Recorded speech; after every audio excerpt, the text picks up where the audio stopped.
Donc, au fond, quand Emmanuel Leroy-Ladurie s'engageait, sans trop le dire, en sous-main, provoquant des pétitions, mettant en avant des collègues français ou américains, bon, vous aviez plutôt tendance à l'encourager, quoi. Non, je ne l'encourageais pas, mais je ne suis pas chargé de l'organisation, de la subversion. D'ailleurs, ce n'est pas une subversion. Mais encore une fois, une polémique fait partie d'une société normale, d'une société qu'on appelle démocratique, je crois. Pourquoi s'en plaindre? On vous imagine toujours comme le ministre du rock, du tag. En fait, vous êtes un homme, par exemple, beaucoup plus attaché à la tradition de l'écrit qu'à certains rêves multimédiatiques prospectifs. L'un n'est pas incompatible avec l'autre. J'ai beaucoup encouragé le recours aux nouvelles technologies. D'ailleurs, je vous signale que la Bibliothèque nationale, puisque vous évoquez ce thème, avant même qu'on n'envisage les grands moyens qui vont être ceux de la Bibliothèque de France, la nationale s'est mise dès 1983 à l'heure des nouvelles technologies. Et Leroy-Ladurie et André Miquel y auront beaucoup contribué.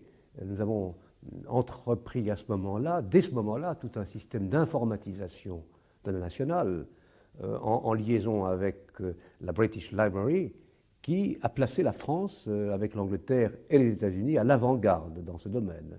Donc il y a eu toute une série d'expériences très originales d'utilisation des technologies nouvelles pour les livres et les écrits. Alors à partir du moment où la Bibliothèque de France devient une nouvelle bibliothèque nationale, tout de même la part qui devait y être faite à l'audiovisuel a tendance peu à peu à y être minorée, comme disent certains des promoteurs de l'idée dans sa première étape, comme si le puissant lobby de l'imprimé l'avait emporté.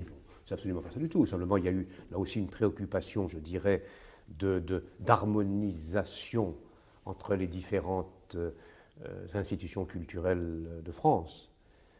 Or, comme vous le savez peut-être, nous avions parallèlement mis en chantier un projet qui, hélas, n'est pas encore terminé. De ce point de vue, on ne peut guère féliciter les principaux responsables de leur lenteur.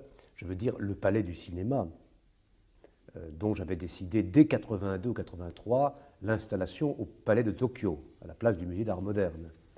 Et ce Palais du cinéma doit abriter une bibliothèque du cinéma, un centre de consultation des films et des fictions de télévision, et devenir par conséquent une sorte de centre national pour l'image, pour le film et pour la fiction télévisée.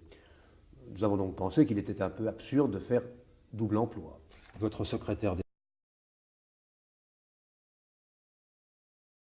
inauguré une inathèque, pas très loin de la bibliothèque, où sont conservés les témoignages de la mémoire de la radio et de la télévision du service public, notamment. Vous ne pensez pas que ça aurait été plus cohérent de regrouper les possibilités de l'INA et de la bibliothèque, comme Dominique Jamais, oui. D'ailleurs, président de l'établissement public, l'aurait souhaité? D'abord, je ne connais pas le dernier état des décisions qui ont pu être prises.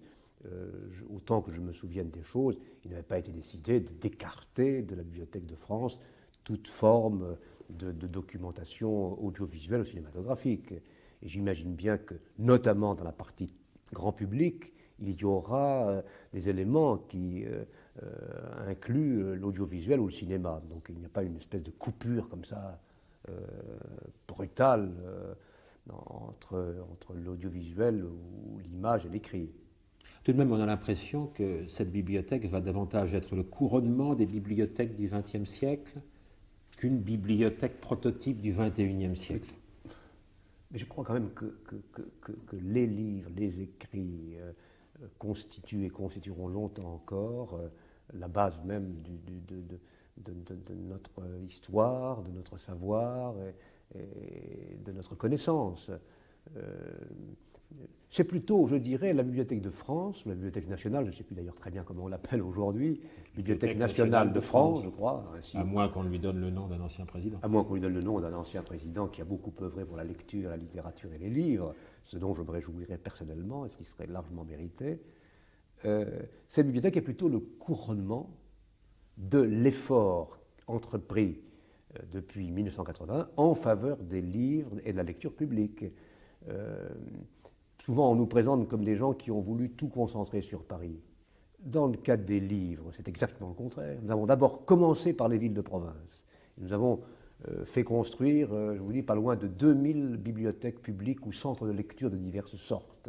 Et ça continue d'ailleurs.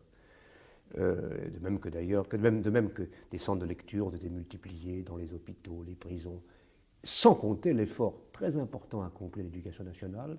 Aujourd'hui, je crois qu'on peut dire qu'il n'y a pas une école, pas un collège, pas un lycée de France qui n'ait au moins son centre de documentation, sinon sa petite bibliothèque. Puis il y a eu l'effort engagé à partir de 1988 pour les bibliothèques universitaires, malheureusement en partie interrompu depuis.